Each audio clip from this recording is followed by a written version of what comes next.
What happens when one of comedy's most beloved storytellers sits down for what should be a routine late-night interview, only to discover that the host has a very different agenda in mind? What unfolds is a clash that exposes the ugly underbelly of Hollywood's power dynamics, where egos collide and reputations hang in the balance.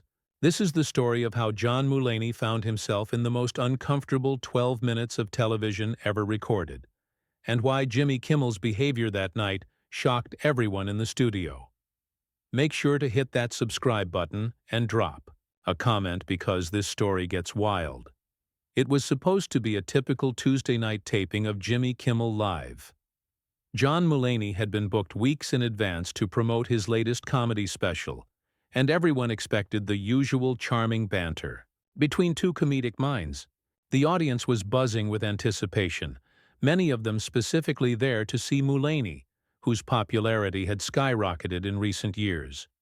But from the moment Mulaney walked onto that stage, something felt different. Jimmy Kimmel's opening was sharper than usual, his smile a little too tight as he introduced his guest. "Ladies and gentlemen, please welcome a comedian who some people think is funnier than me, John Mulaney." The audience laughed, but there was an edge to Kimmel's voice that the live crowd didn't quite catch. Mulaney, ever the professional, played along with a self-deprecating wave. "Thanks for having me, Jimmy. Though I should clarify, those people you mentioned, they're called my parents, and they're legally obligated to say that." The audience erupted in laughter, but Kimmel's response was telling. Instead of the usual host chuckle and seamless transition, he let the laughter die down completely before speaking again. "Right, well, your parents clearly have questionable judgment."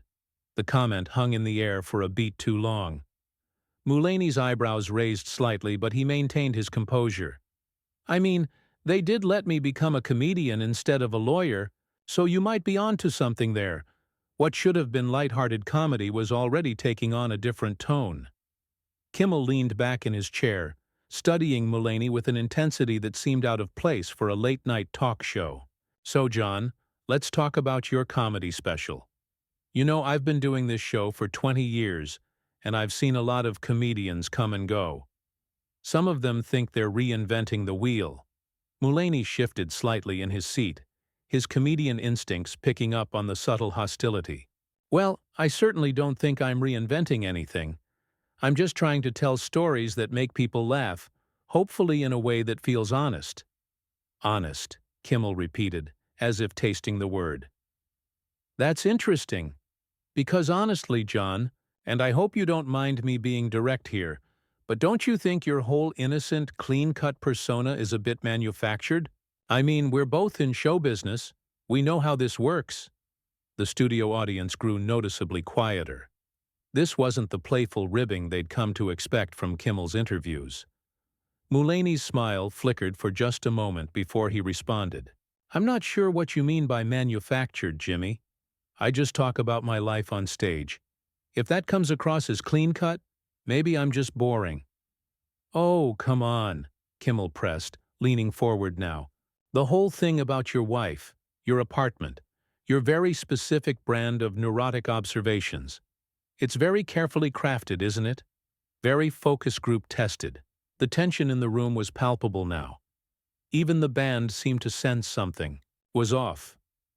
Mulaney took a breath, clearly trying to decide how to handle this unexpected turn. "I think you might be giving me too much credit for strategic thinking, Jimmy. Most of my material comes from me complaining to my wife about everyday situations until she tells me it might be funny enough for the stage."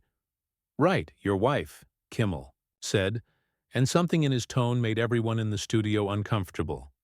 "Tell me, John, do you ever worry that your audience might get tired of the husband who can't figure out how to be an adult routine? I mean, how long can you milk that?" Mulaney's professional mask was starting to slip, just slightly. His voice remained even, but there was steel underneath now. "I suppose as long as I keep failing at basic adult tasks, I'll have material. Though, I have to say, Jimmy, this feels like a pretty intense line of questioning for a comedy show promotion." Kimmel's laugh was hollow. "I'm just curious about the craft, John. You understand. We're both performers here. I'm interested in how you've managed to build such a devoted following with what is, let's be honest, pretty narrow material." The audience was dead silent now. What had started as an interview was becoming something else entirely, something that felt personal and mean-spirited. Mulaney looked directly at Kimmel, his usual affable demeanor hardening. "I'm not sure I'd call it narrow, but I appreciate that different things make different people laugh. That's the beauty of comedy, isn't it? There's room for all kinds of voices." "Sure, sure," Kimmel nodded, but his agreement felt sarcastic. "Though some voices seem to get amplified more than others these days. Some comedians get the royal treatment while others, who maybe have been working a lot longer, get overlooked. But I'm sure that's just coincidence."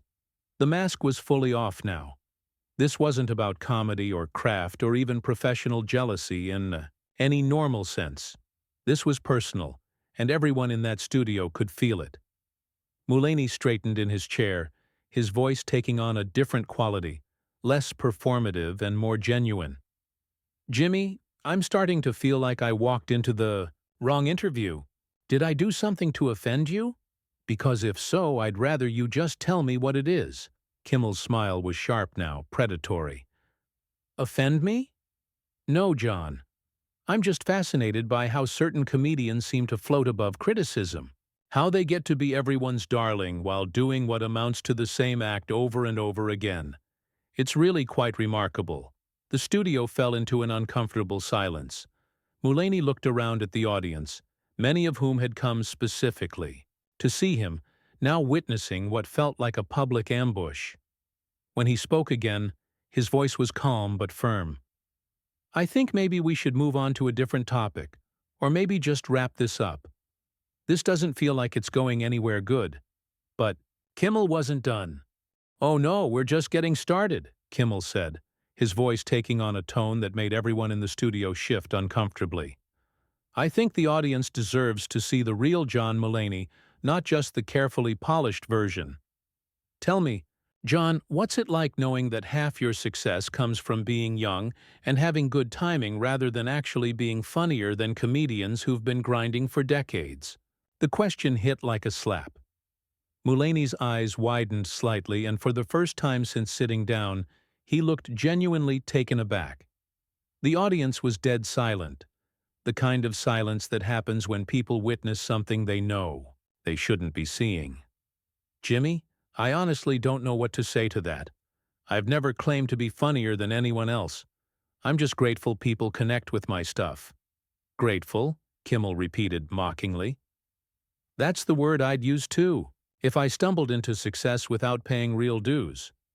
Tell me, how many years did you spend in dingy clubs getting booed off stage? How many times did you bomb so hard you questioned whether you should quit comedy altogether?" Mulaney's jaw tightened. "I've bombed plenty, Jimmy. Every comedian has.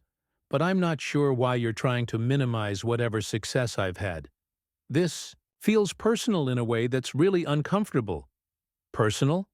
Kimmel leaned back, spreading his arms wide in mock innocence. "This isn't personal, John. This is just honest conversation between two professionals. Unless you're not comfortable with honesty." The gaslighting was obvious to everyone watching, but Mulaney was trapped. Walking off would look bad, but staying meant enduring more of this public humiliation. He chose to stay and fight back. "I'm completely comfortable with honesty, Jimmy. So let me be honest with you. I came here to talk about my comedy special, have some laughs with you and your audience, and instead you're treating me like I personally wronged you somehow. What's really going on here?"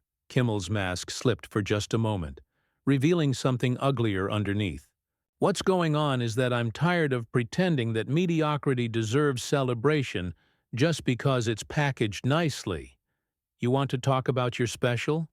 Fine.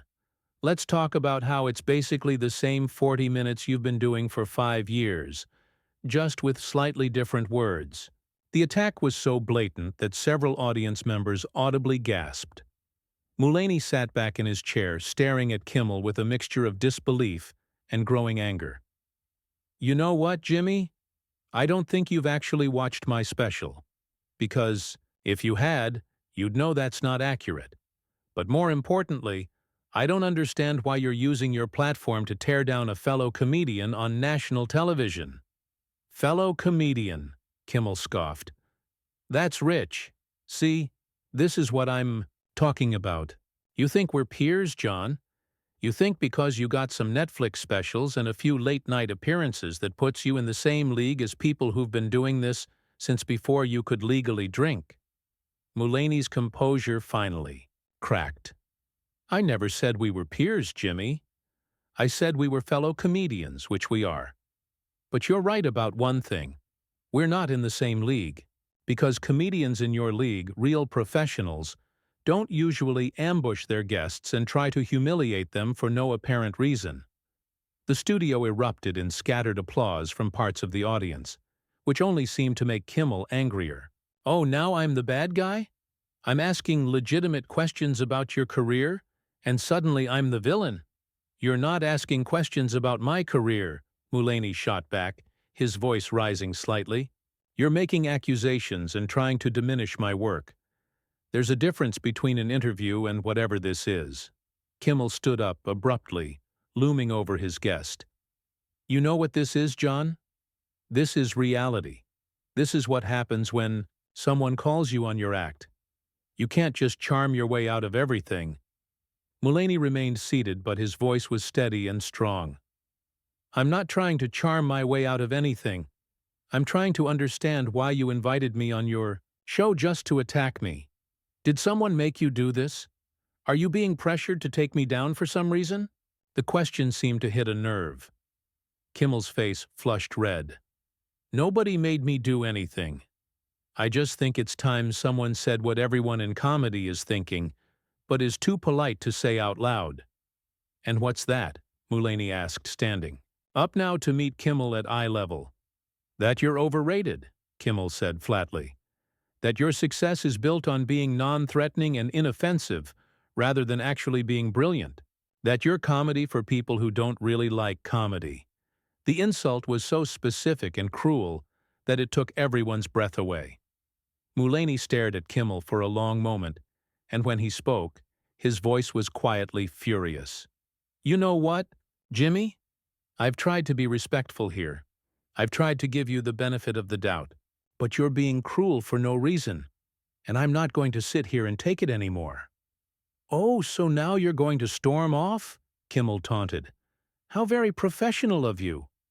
"I'm not storming off," Mulaney said calmly. "I'm making a choice not to participate in whatever this is. This isn't an interview. It's not entertainment. It's just you being unnecessarily mean to someone who came here in good faith." Kimmel's laugh was harsh and bitter. "Good faith? You came here to promote yourself, John. Don't pretend this was some noble gesture." "Of course I came here to promote my special," Mulaney replied. "That's what these appearances are for, but I also came here expecting basic professional courtesy, which apparently was too much to ask for." The tension in the room was suffocating.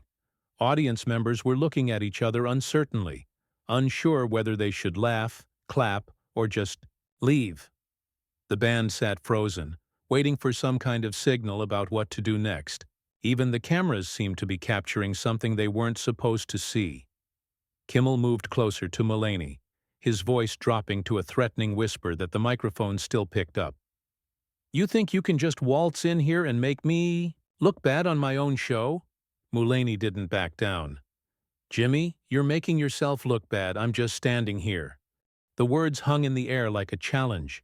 Kimmel's face contorted with rage, and for a moment it looked like he might actually lose complete control on live television. "Don't you dare turn this around on me," he hissed. "I've been nothing but professional." Mulaney let out a short, incredulous laugh. "Professional? Jimmy, you've spent the last 10 minutes trying to tear me down on your own show. If this is your idea of professional, I'd hate to see what unprofessional looks like." That was apparently the wrong thing to say. Kimmel's voice exploded across the studio. "You want to see unprofessional? Here's unprofessional. You're a mediocre comedian who got lucky and everyone knows it. Your whole career is built on being safe and boring, and somehow that's made you successful while actually funny people struggle." The audience was completely silent now, watching in horror as their host melted down in real time. Mulaney shook his head slowly. "Jimmy, I genuinely feel sorry for you right now. I don't know what's going on in your life that's making you act this way, but taking it out on me isn't going to fix it." "Don't you dare psychoanalyze me," Kimmel snarled. "You don't know anything about my life or my career or what I've had to deal with. You just showed up to comedy with your college boy charm and your non-threatening personality and got handed everything." Mulaney's voice remained calm but firm. "I wasn't handed anything, Jimmy. I worked open mics, I wrote for SNL, I paid my dues just like every other comedian. But even if I hadn't, that wouldn't justify you treating me like this on television." "Justify?" Kimmel was pacing now, his hands gesturing wildly. "I don't need to justify anything to you. This is my show. These are my cameras, my audience, my stage. You're here because I allow you to be here." The power trip was so blatant that even some of Kimmel's own crew members were exchanging uncomfortable looks. Mulaney stood perfectly still, watching Kimmel's meltdown with a mixture of pity and disgust. "You're absolutely right, Jimmy. This is your show. And right now, you're showing everyone exactly who you really are." "Who I really am?" Kimmel stopped pacing and stared at Mulaney with wild eyes. "I'm someone who's worked for everything he's got. I'm someone who doesn't kiss up to critics and pretend to be something I'm not. I'm someone who tells the truth, even when it's uncomfortable." "The truth?" Mulaney's voice rose for the first time. "The truth is that you invited me here under false pretenses so you could ambush me on television. The truth is that you're using your position of power to bully someone who can't really fight back without looking bad. The truth is that whatever's eating at you has nothing to do with me, but you're making it my problem anyway." Kimmel's face was purple now, veins bulging in his neck. "How dare you come on my show and lecture me about truth? You wouldn't know truth if it bit you in your privileged behind." "Privileged?" Mulaney laughed bitterly. "Jimmy, we're both successful comedians on television. If I'm privileged, what does that make you?" "It makes me someone who earned it," Kimmel screamed, completely losing any pretense of composure. "It makes me someone who didn't get fast-tracked because he fits some demographic that executives want to promote." The accusation was so loaded and ugly that several audience members actually got up and started walking toward the exits. Mulaney stared at Kimmel in genuine shock. "What are you implying exactly?" Kimmel seemed to realize he'd gone too far, but instead of backing down, he doubled down. "I'm not implying anything. I'm saying it outright.